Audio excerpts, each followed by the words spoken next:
interesting debate, hopefully. We have two very distinguished guests with us tonight.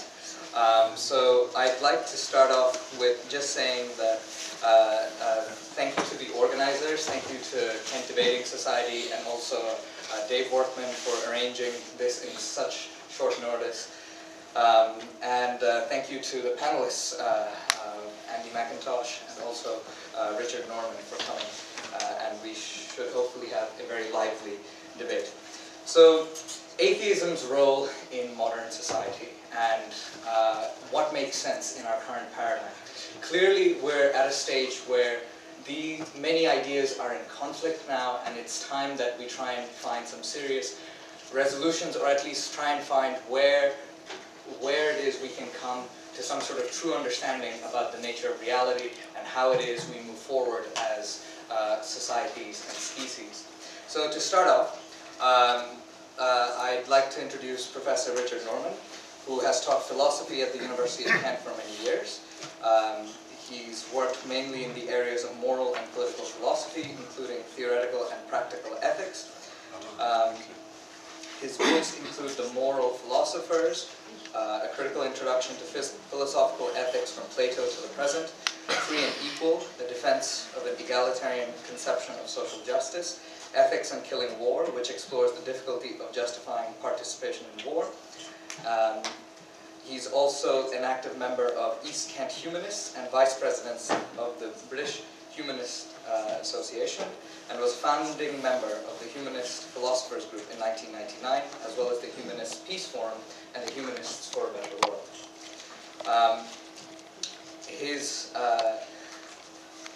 His counterpart is Professor Andrew McIntosh. He is a professor of physics, and he has worked in thermodynamics and combustion theory at the University of Leeds. He is a young Earth creationist proponent, and he has in the past debated Richard Dawkins and many others regarding this issue. Tonight, hopefully both of them will be giving us a very interesting exchange. I will let Stephen explain the format.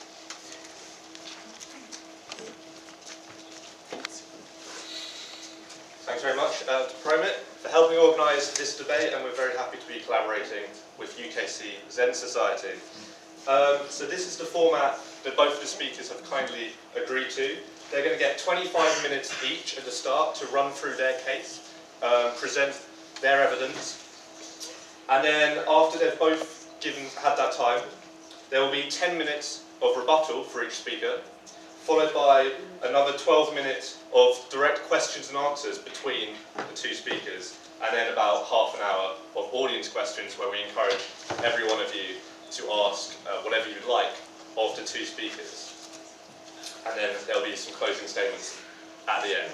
And I'll be timing the whole thing, and when the speaker has a minute left to speak, I'll clap loudly, so don't be put off by that. So without further ado, it's over to Professor Richard Norman to kick off the proceedings. Thank you very much. I hope that wasn't the 1 minute clap. Thanks very much. Nice to see so many people here this evening. Let me first of all just clarify the question. It was billed as atheism, does it make sense of reality? And of course atheism by itself doesn't make sense of reality. Atheism is simply the denial of the existence of a deity. The question that's intended clearly is, can an atheist point of view, an atheist worldview, make sense of reality? Or to put it more simply, can atheists make sense of reality? And my answer, you'll not be surprised to hear, is yes, of course they can. And how they do so? Well, they do so in the same way that the vast majority of people do. There's nothing special about the atheist position here. Atheists make sense of the world in the same way that most people do most of the time. I'm going to divide my remarks into two parts. First of all, I'm going to talk about how we make sense of the natural world, and then how we make sense of our own lives. How do we make sense of the natural world? And again, the answer is obvious. By scientific inquiry and scientific investigation. Now, I want to stress, I'm not a scientist, and we're not here to debate the science. But what I want to talk about is how those of us who are not scientists, we can rely on scientific knowledge to help us make sense of the world. If we're not scientists, I imagine some of you are and some of you aren't, if we're not scientists, at a certain level, obviously, we have to appeal to the authority of the experts. But why should we trust scientists rather than anybody else? And the answer to that is in terms of an understanding of scientific method. We rely on scientists because we know how they arrive at their theories and how they arrive at their results. Partly, of course, it's a matter of appeal to the evidence, having hypotheses that can be tested by detailed observation and experiment. To distinguish between theories that will stand up and theories that will not. Well, what's also important, and I'll come back to why this is important, is that scientific inquiry doesn't just involve the appeal to evidence, the appeal to observation, but does so within the context of a theoretical framework. Observations and experiments are conducted within the framework of a model which explains the observations, which identifies the mechanisms at work, and informs what it is that's being observed. Let me try and, though I'm not a scientist, let me try and explain what I mean by that with a couple of examples. Take the Copernican revolution, the switch from the ancient Ptolemaic system of explaining the solar system, that the sun and all the other heavenly bodies revolve around the Earth, and the switch to Copernicus' hypothesis that the planets and the Earth all revolve around the sun, which is just one star. Now, the switch from the one to the other can't just be explained by observations, because the Ptolemaic theory, with the Earth at the centre, could just as well be reconciled with the observations about the movements of the planets and the movement of the sun as the Copernican theory could. So it was only when you got an adequate explanatory framework within which to put those observations that it came to be seen why it was that the Copernican theory was better. First of all, Kepler's laws of planetary motion, which explained exactly how the planets moved. But then in due course, the key switch was Newton's laws of motion and Newton's law of universal gravitation, which explained the forces at work. What was key to Newtonian physics was it showed how the same explanatory theory could be used to explain the movements of physical bodies here on the Earth and the movements of the heavenly bodies, which had previously been supposed to be two quite different things. So what Newton provided was a model in terms of the forces that were at work, an explanatory framework that explained the observational phenomena.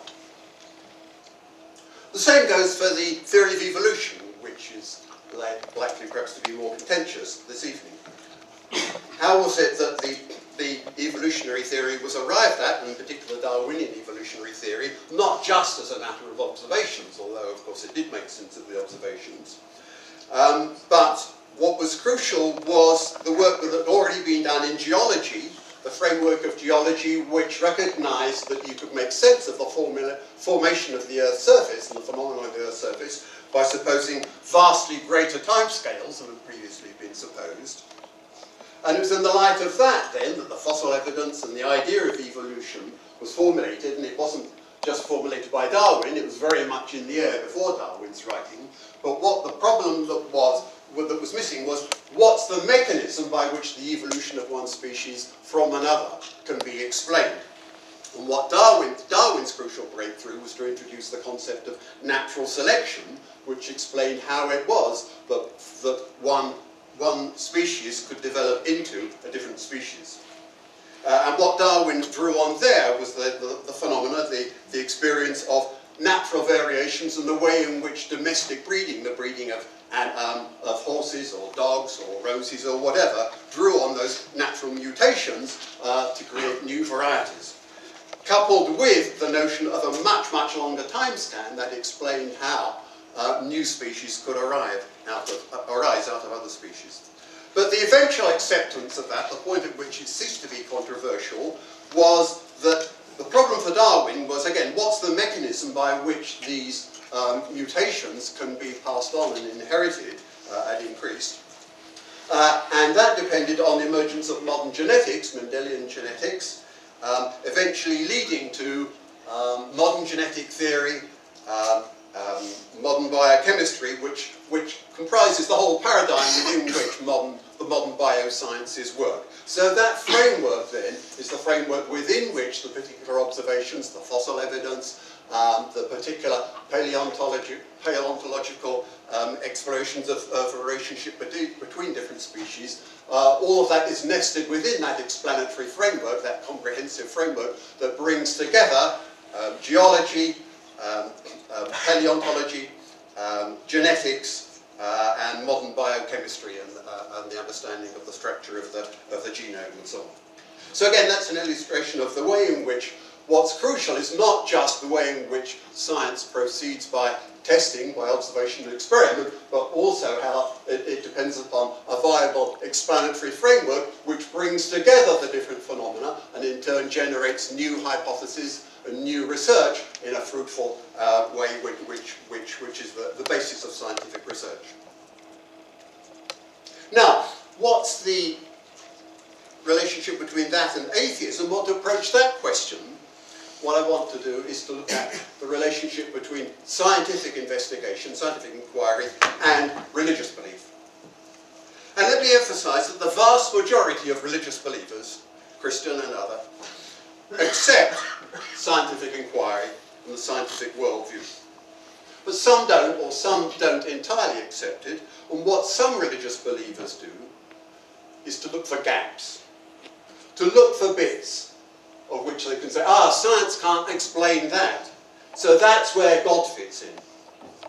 That's the approach that's sometimes called the God of the gaps. That's a phrase that was actually coined by a Christian theologian. And in coining it, he was quite rightly saying that whether or not you're a Christian, that's the wrong approach. That's the wrong way of thinking about the relationship between belief in a deity and scientific inquiry. The point is, for science, there are no shortcuts. If there are gaps, you don't immediately say, science can't explain that, so it must be God. If there are things that a current state of scientific inquiry can't explain, well, then it's a matter for further scientific inquiry, further detailed observation and experiment, and as I've stressed, for that you need the right theoretical framework, and if you haven't got the right theoretical framework, then for the time being you have to leave those questions in abeyance. In the ancient world, in the world of the ancient Greeks, people supposed that thunder and lightning were Zeus, the greatest of the gods, throwing his thunderbolt. Some early Greek thinkers questioned that. In the 6th century BC, Anaximenes, for example, said, no, maybe thunder and lightning occur when air gets trapped in the clouds and it bursts out, and the noise of it bursting out is the thunder, and the rent in the clouds is the flash of lightning. Or again, in the next century, in the 5th century BC, Anaxagoras said, no, perhaps it's the clouds rubbing together, and that makes the noise of thunder, and it's the rubbing together that creates the friction, that creates the spark. Most people laughed at that, of course, and said, no, of course it's Zeus, we all know it's Zeus. Poor Anaxagoras got expelled from Athens for claiming that the sun wasn't a god, it was just a lump of fiery matter. Although their explanations were wrong, theirs was the right approach to look for naturalistic explanations. But of course they didn't have the right explanations because having the right explanations depended on the much, much later emergence of modern electrical theory, which provides the theoretical framework within which we can then explain those phenomena. But if one was tempted in the 5th century BC to say, you can't explain it, so it must be Zeus, you're taking the wrong approach, you're looking for a shortcut. Instead of that, what you should be doing is patient scientific inquiry, which waits till we've got the right theoretical framework and conduct the right observations, experiments to test what's the correct explanation. Now, the same thing is still happening with evolutionary theory. There are some religious believers who don't like it, and therefore who look for gaps. And the favourite gap that people tend to find is what they call irreducible complexity. They say, the argument goes something like this: natural selection has to work with small mutations, but there are features of biological organisms that aid survival only as part of a complex organ.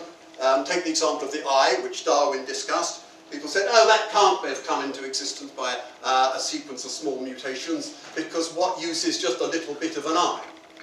To which Darwin, in The Origin of Species, said, well, actually, a little bit of an eye can be very helpful, even if it's just a bit of light-sensitive tissue. Still, that might have a survival value in warning organisms of the approach of some kind of threat. Okay, so Darwin answered that one, the example of the eye, but some people who don't want evolutionary theory to be true go on looking for other gaps, other examples of irreducible complexity. And what I'm suggesting to you is, again, that's the wrong approach. If we don't yet have an explanation of an apparent example of irreducible complexity, well, look for the explanation. Be patient, don't look for shortcuts. So that, I'm suggesting, is the wrong approach, the approach of the God of the gaps, the search for shortcuts. Keep doing the science. Atheists are sometimes accused of having no room for mystery, for thinking that science can explain everything. It's actually the opposite of the truth. Atheists recognise that science doesn't yet have a complete explanation for everything. There's always more scientific work to be done. That's what keeps scientists in jobs, I guess. There are always going to be gaps to be filled, and there may be some gaps that will never be filled. But there's no alternative to the patient scientific work of looking for the right scientific explanation. And to leap in prematurely and to say, science can't explain it, it must be God, is to take the wrong approach to the relationship between religious belief and scientific inquiry.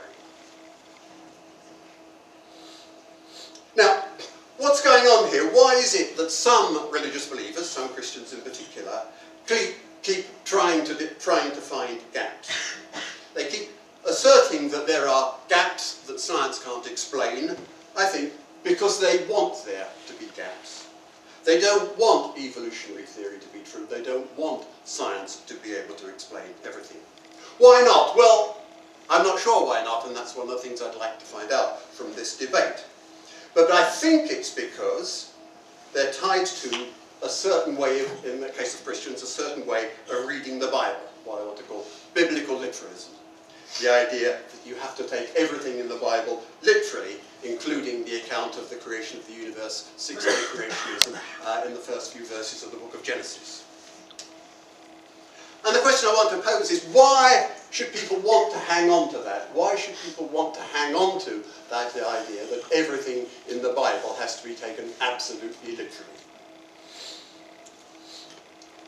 What would you lose if you recognise that it wasn't the literal truth?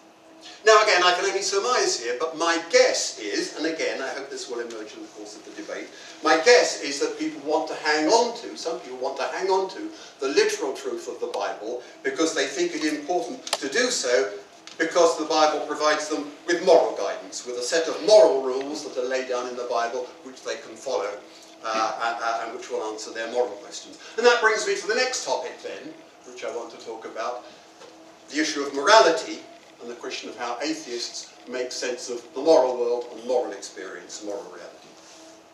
And my answer is, of course, not by looking for answers from sacred texts.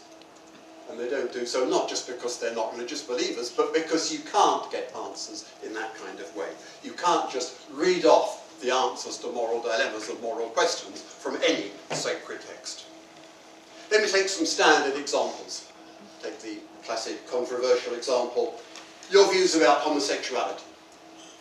There are some people, probably some people who still do, claim that the question of the rightness or wrongness of homosexuality is answered by a certain text in the book of Leviticus in the Old Testament. Leviticus 18:22. Thou shalt not, I still go by the authorized version, thou shalt not lie with a man as with a woman, that is an abomination. And they say, some people say, so that settles it. It's wrong because it says so in Leviticus 18:22. Now, let me remind you of some of the other things that it says in Leviticus 19. You must not round off the edge of your hair, and you must not cut the edge of your beard.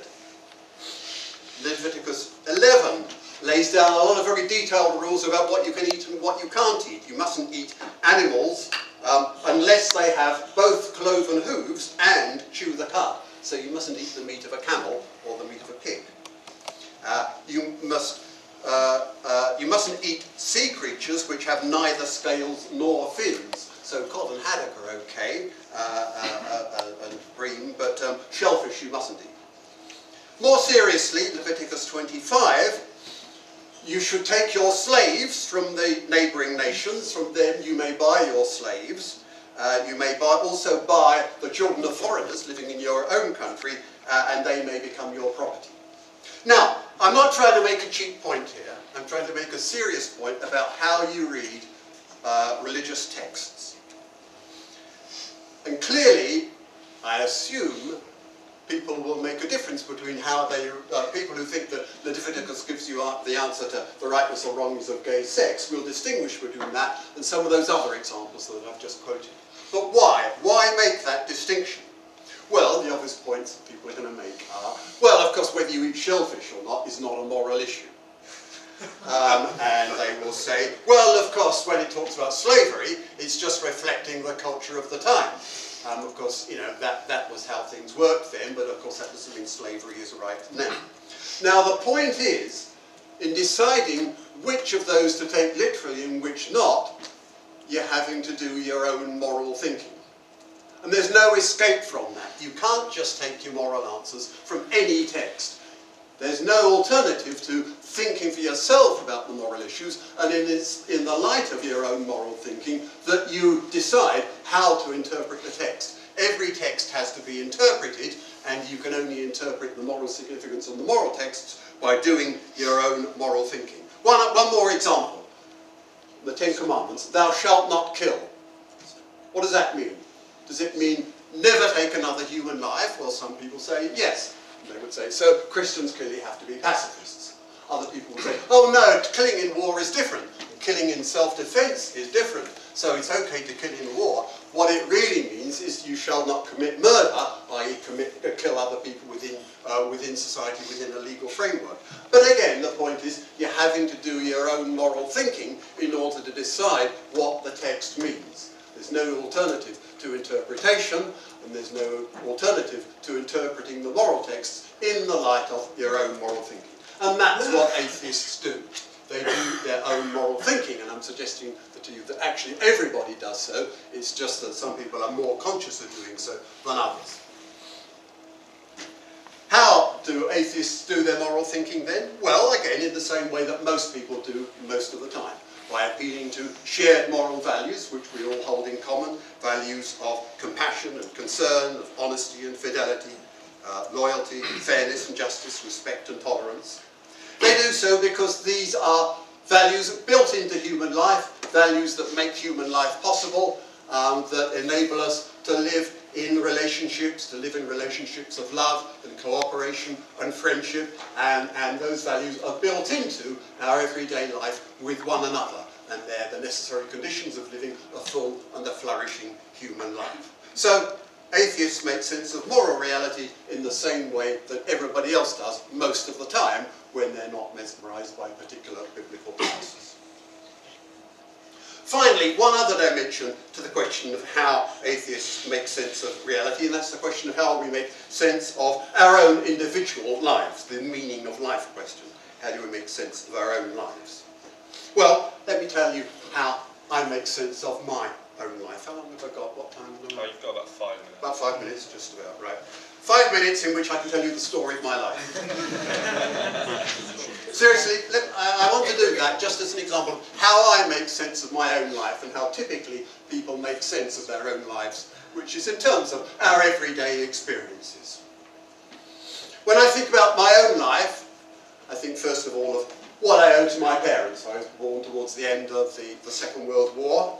I grew up in circumstances that were not easy for my parents. Things were pretty tough in the 1940s, early 1950s, and they were not particularly well off, and they had to struggle, and they did indeed work very hard. My dad had to take on extra work in the evenings, which was very bad for his health, but they were very dedicated parents, and especially they were dedicated in wanting a good education for us. I grew up in Cambridge, and so the idea of going to university was a wonderful sort of, ideal that was held out to us. And I was actually the first person in my family, the first person in my whole extended family. My dad was very keen on tracing our family tree and previous generations and so on. I was the first person in my family to go to university. And I remember my dad and my mum being so proud, so thrilled when they heard that I'd got a place. And that memory has remained with me, and it's one of the reasons why I, in turn, am concerned to what inspires me to try to do the best for my own children, especially as I realise how lucky I was in comparison with them and in comparison with many of you, because I had the whole of my education paid for me. That produces a reaction from some of you. Also, the sense of what I owed to the institutions of that time and the way in which they, in turn, were the product of generations of struggle by other human beings, the welfare state, a free education system, a free health service, which had only just come into existence when I was a child. People struggled for those, and that's why for a lot of my life I've also been a political campaigner, wanting to try to preserve those benefits, those examples of social justice, and pass them on to other people.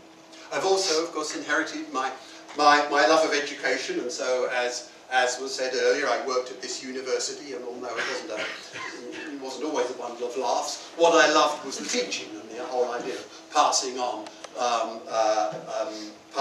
the love of learning to other people. Now,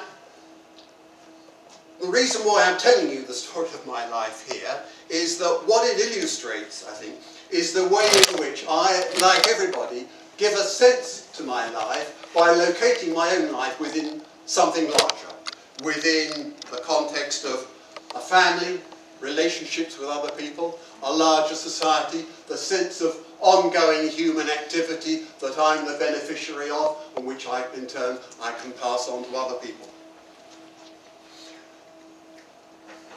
A sense also of being part of something larger, not just of the human world, but also of the natural world. One of the things, like many people that I love doing, is going for walks in the woods, going for walks on the hills and so on. And that sense that our human world is, again, part of a world that we share with other living things. A world that's larger than us, that puts our human world into perspective and gives us a sense of something that's ongoing and will continue. In particular, will continue after our own deaths.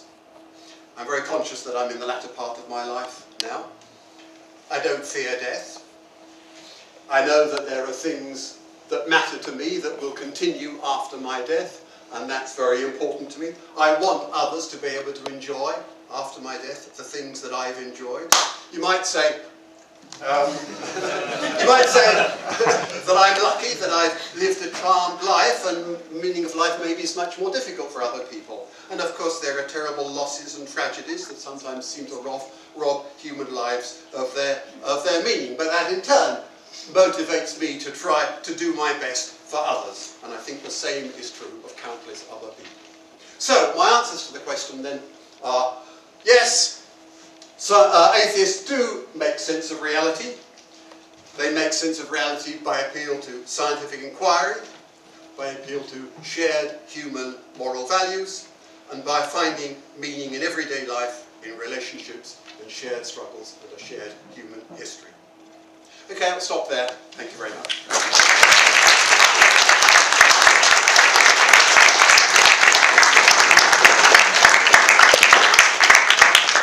Big thank you to Professor Norman for that. Yes. And now we'll hand it over for another 25 minutes for Professor McIntosh to make his case.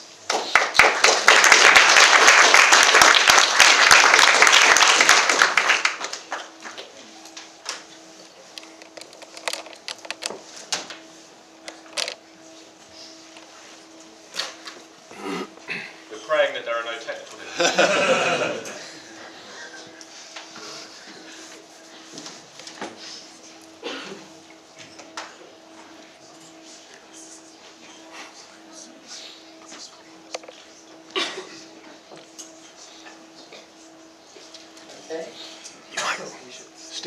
Are we in the way? Yes, yes. Starting now. So I presume the clock ticks from now. Okay. Well, thank thank you very much for the opportunity to come down here. I want to present to you my case as to why I think atheism doesn't make sense of reality. And I'm going to speak about 4 areas: science, logic, meaning, and morality. I must admit, it's one of the best defences I've heard of atheism, and I thank Professor Norman for his eruditeness in putting his case forward. He mentioned science, and I'm not rebutting at the moment, but I'm just commenting that he interestingly did mention the science. Now, I'm dealing here with the abiogenesis, which you will know means life coming from nothing, or life coming just by some natural means entirely, and indeed the universe first coming just by, without any other mechanism to actually cause it. Famously, Peter Atkins said this on one occasion: the universe can come into existence without intervention. Stephen Hawking, who is of course very well known to most of you, I'm sure, he said this: because there are laws such as gravity, the universe can and will create itself from nothing. It is not necessary to invoke God to light the blue touch paper and set the universe going. Very interestingly, John Lennox, whom I don't agree with entirely, so please don't label me as necessarily, when I quote people from generally my side, as necessarily agreeing with everything they say, but he was exactly right when he said what Hawking appears to have done is to confuse law with agency. His call on us to choose between God and physics, which is a little bit what we are beginning to hear tonight, is a bit like someone demanding that we choose between aeronautical engineer Sir Frank Whittle and the laws of physics to explain a jet engine. In other words, you cannot get away from the fact that there must be agency. You cannot just simply describe laws, and I speak as a scientist. I've worked for over 30 years in physics and in mathematics and in engineering, to suggest that just having the laws of physics and hey presto you'll get a universe is frankly almost absurd. Contrary to the popular notion, it was said by Wickramasinghe, and he's no friend to the Christian position, but he does argue against the most popular view of physics in terms of the origin of the universe. He said this: contrary to the popular notion that only creationism relies on the supernatural, evolutionism must as well, since the probabilities of random formation of life are so tiny as to require a miracle for spontaneous generation, tantamount to a theological argument. Constantly, evolution is hitting gap upon gap upon gap upon gap. It brings no coherence to the science in another area, and that's biology. Now, although I'm not a biologist, I've interacted with biologists, and in particular you'll know that I've worked in some areas which are to do with biomimetics, copying nature with a view to using it in engineering. One of the best examples in the microbiology area is the ATP motor, which is effectively, I won't go into the detail, time won't permit it, but it's really an electrostatic motor right down at the molecular scale. But that's just one of literally thousands, if not hundreds of thousands, of tiny little motors and machines which are going on in the cell. And to suggest that these do not need a designer is again very similar to the point that I was making about the physics and the universe. Really at the heart of this is thermodynamics, and that is of course my area. And if you want to read more from on the thermodynamics side, you will see that I've written on this information and entropy, top-down or bottom-up development of living systems. The general proposal in my area is that non-isolated systems can easily reduce what's called the entropy. If you don't know what that term is, it basically means the lack of working energy. And the sun, with all the energy coming in, can easily reverse all those problems. Do you want, sorry Andy, do you want the light dim just a Yes, little bit? that would be a good idea. Yeah. I should have done that to begin with. Thank you for pointing that out, Stephen. Yeah, that's better, great. Thank you.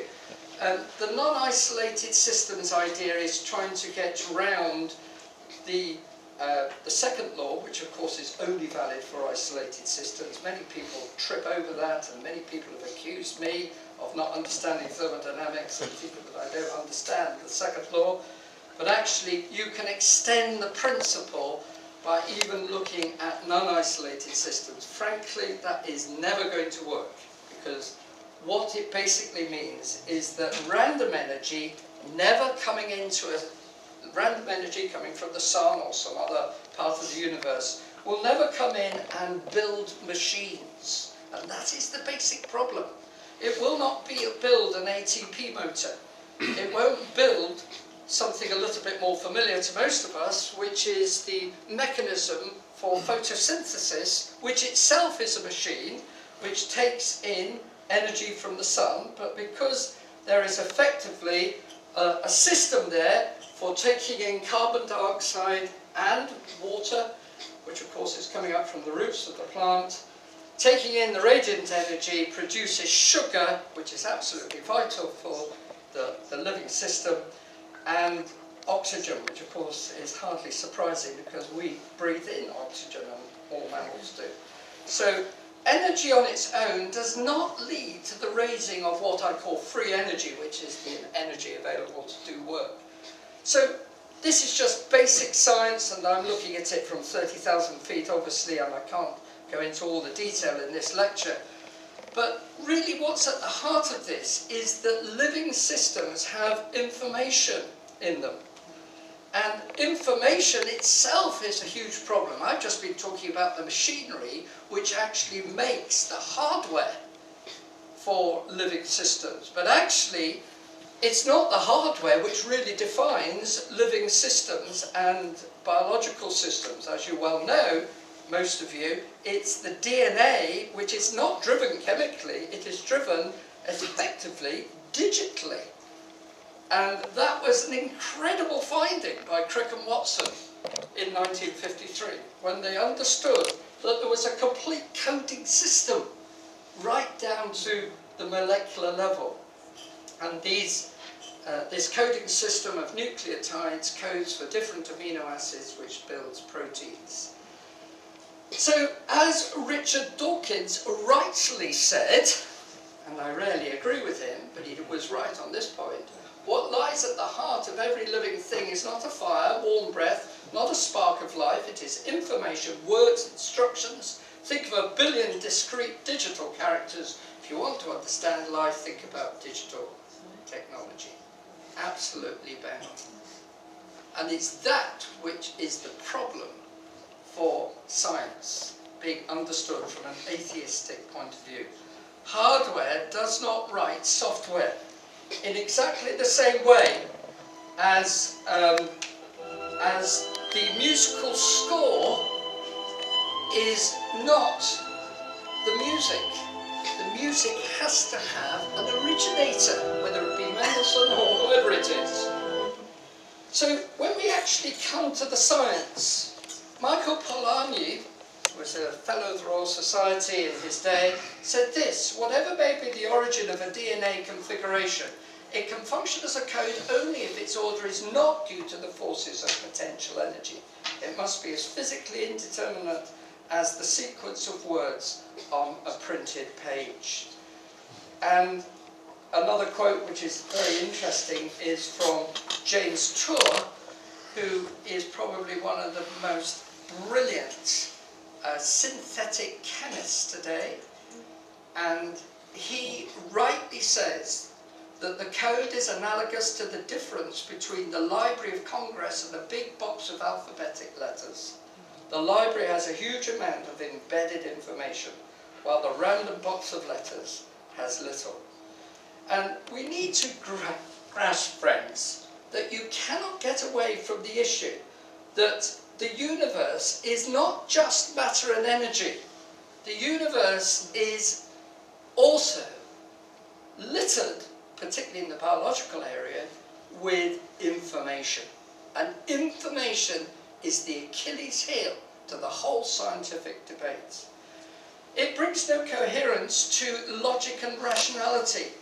Crick and Watson, whom I've already mentioned, said this. Crick said this: You, your joys, your sorrows, your memories, your ambitions, your sense of personal identity and free will, and so on, are in fact no more than the behaviour of a vast assembly of nerve cells and their associated molecules.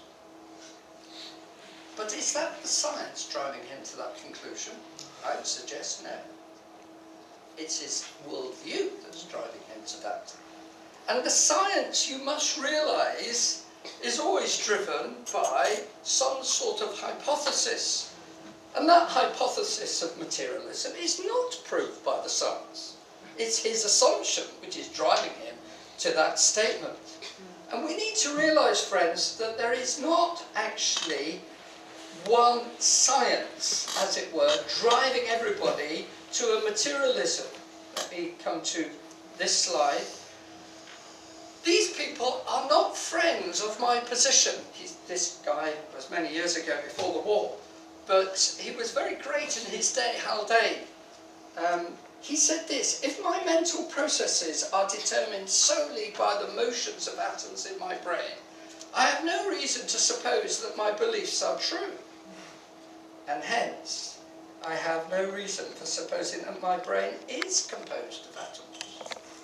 So some of you may not have grasped some of the science that I've been presenting, but perhaps some of you will now grasp that there are massive implications concerning rationality, which is the section I'm on now. C.S. Lewis, who was no scientist, but who was one of the classic atheists of his day, because he'd come out from the First World War, seen terrible suffering, came to an atheist position, but was driven by his own understanding of logic to see that his position was untenable. Because he said nature is quite powerless to produce rational thought, and this is a very powerful point. Not that she never modifies our thinking, but that the moment she does, it ceases for that very reason to be rational. Let me put it another way. If my rationality is simply due to the food that I ate, or the peas and the fish, I did eat haddock, which was referenced earlier, the haddock that I had yesterday, then I'll be able to trace all that I'm saying due to the chemistry. But I know full well that my rationality and Professor Norman's rationality is nothing to do with the matter and the larynx and all the chemistry and the neurons that are firing in his brain. You see, C.S. Lewis, of course, was a Christian and was converted to Christianity. But let me quote to you somebody today who's on exactly the same track, Thomas Nagel. And I recommend that all of you get hold of Mind and Cosmos. Not because all that he says is correct, but because Thomas Nagel is challenging the paradigm of today, saying that you can explain everything by materialism. Materialist naturalism leads to reductionist ambitions because it seems unacceptable to deny the reality of all those familiar things that are not at first glance physical. But if no plausible reduction is available, and if denying reality to the mental continues to be unacceptable, that suggests that the original premise, materialist naturalism, is false and not just around the edges. Now, I love talking with an atheist, and I'm going to enjoy the interchange shortly. And I particularly like interacting with people who have read Nagel, and I'm sure Professor Norman has, because he is saying that it doesn't add up. It cannot explain rationality. Evolutionary naturalism provides an account of our capacities that undermines their reliability, and in so doing undermines itself. That is a very, very important point. And I'm not even got to the spiritual at this point. You see, what really this is saying, just to summarise, is that if you have a reductionist view, that you say that we're just molecules, and you follow the logic down here, so that you say that there is no soul, there's no foundation for truth, there is no absolute truth, then if you're saying that it's all just due to the chemistry and the physics, we come down to the fact that there is no individuality, that we're just a bundle of chemicals a few billion years old, and that we've got no free will, we've got no ability to choose either way, not really fundamentally. We're just driven by chemistry, neurons, or neurons, as depends which side of the Atlantic you call them. You go over there, they change the language. But that means that you've got no freedom. So it's incoherent. Because we all know deep down that we do have choices. We have moral choices as well, which I'm coming to.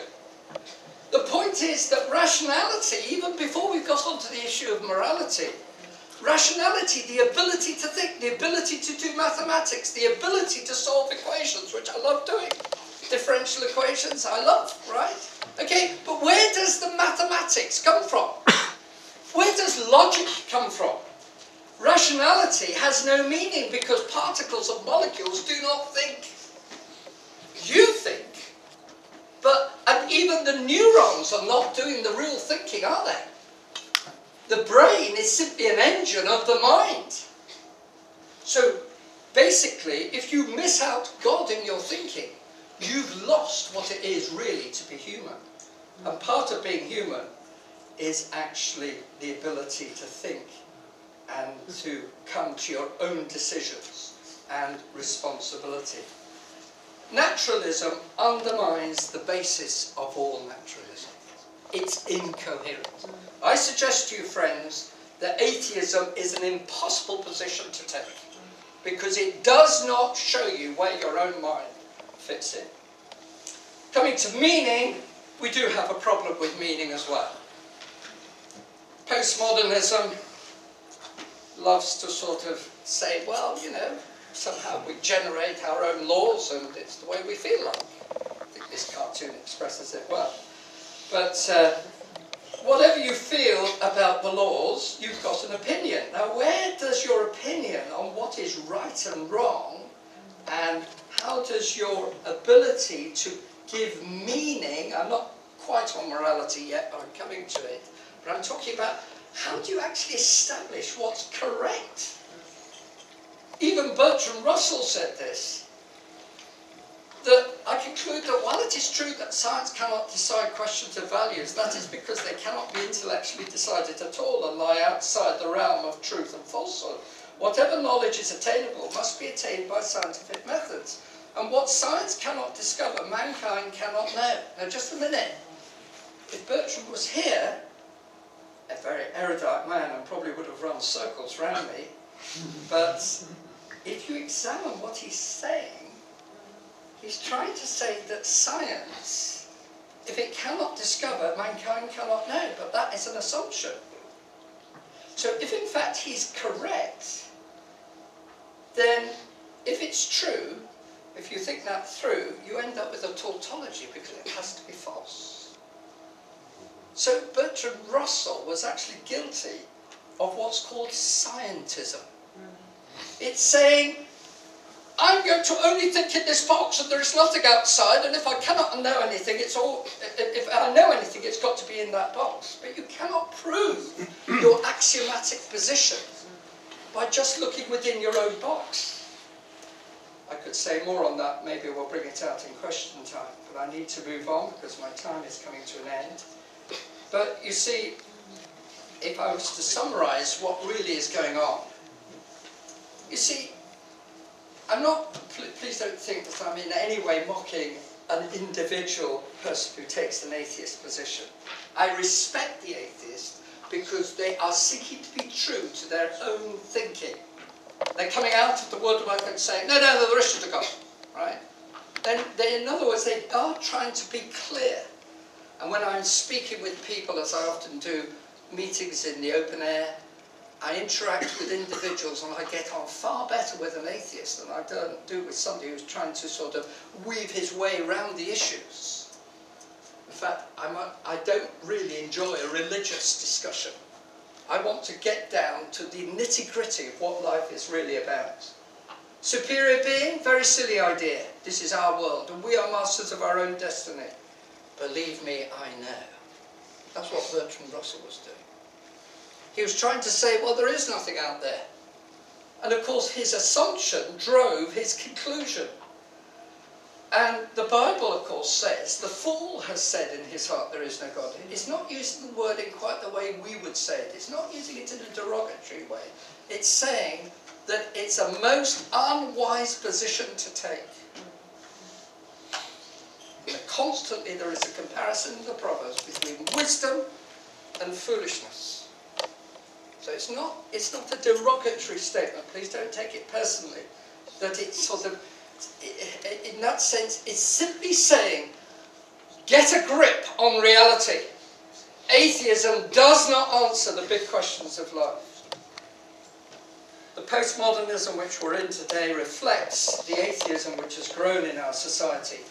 And modern art perhaps might reflect it as well. What is meaning and truth? 3 people admiring this lovely painting. Well, you might not think it is. Insightful, compelling, exemplary. In comes the cleaner. Upside down. You see, you cannot make head nor tail of meaning and truth. Although we laugh, there is a serious point here. We all need to have some sense of meaning. Even though I don't often appreciate a lot of modern art, some of it I do. And I do appreciate some of Picasso's paintings. Picasso was screaming in its day. What is the meaning to a hurting world? As this painting is really showing. What is meaning and truth? Well, you know what I'm going to say? The Bible clearly says that the fear of the Lord is the beginning of knowledge. And Jesus himself said, I am the way, the truth, and the life. The comparison is stark. I'm almost through. It brings no coherence to morality. Now, how much time do I have? About 3.5 minutes. Okay. Schrödinger said this: I'm very astonished that the scientific picture of the real world around me is very deficient. And he then goes on to say it knows nothing of beautiful and ugly, good or bad, God and eternity, which introduces this whole issue of right and wrong. We cannot make sense of morality. Remember, I had this picture. Atheism is incoherent when it comes to the basis of rationality. But supremely, atheism, even though, please don't misquote me here, and Professor Norman particularly, obviously I want you to listen to this point. I am not saying that an atheist is not moral. Far from it. Some of the atheists I meet have a far higher standard of morality than many of the Christians that I mix with. And you could go through case after case of the fact that an atheist is often a very clean living person. But my point is this: they have no basis for the very morality that they like. All the things that we love cannot be explained in terms of absolutes, because by definition they have no absolute. If man is not made in the image of God, Francis Schaeffer was one of the best thinkers of his day. He and C.S. Lewis, I would say, in the 20th century were the best Christian philosophers. They were streets ahead of most people. Nothing then stands in the way of humanity. There is no good reason why mankind should be perceived as special. Human life is cheaper. We can see this in many of the major issues being discussed, and this was in the 70s, abortion, infanticide, euthanasia, the increase of child abuse, and so it goes on.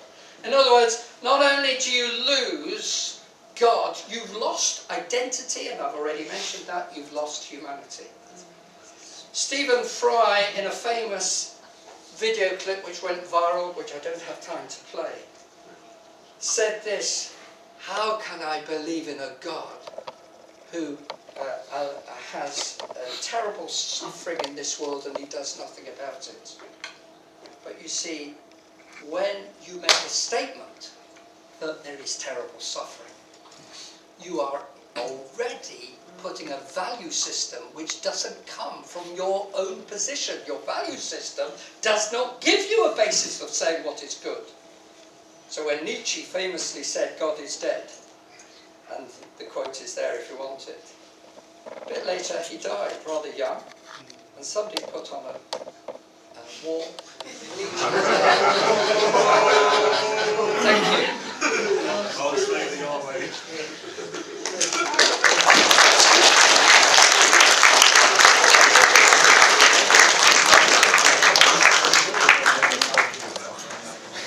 Turn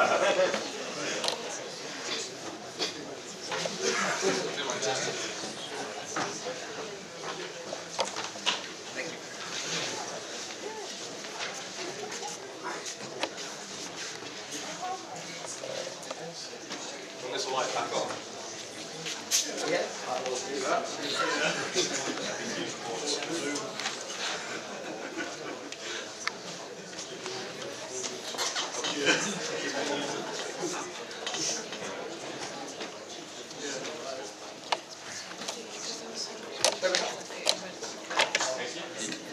Thanks very much to both the speakers for giving their cases about how atheism can or cannot make sense of our reality. We're now going to move into the rebuttal phase of the debate, and each speaker will have 10 minutes to respond to the other person and what was said. So we're going to start with Professor Norman, who has 10 minutes to respond to Professor McIntosh's argument, and then the reverse.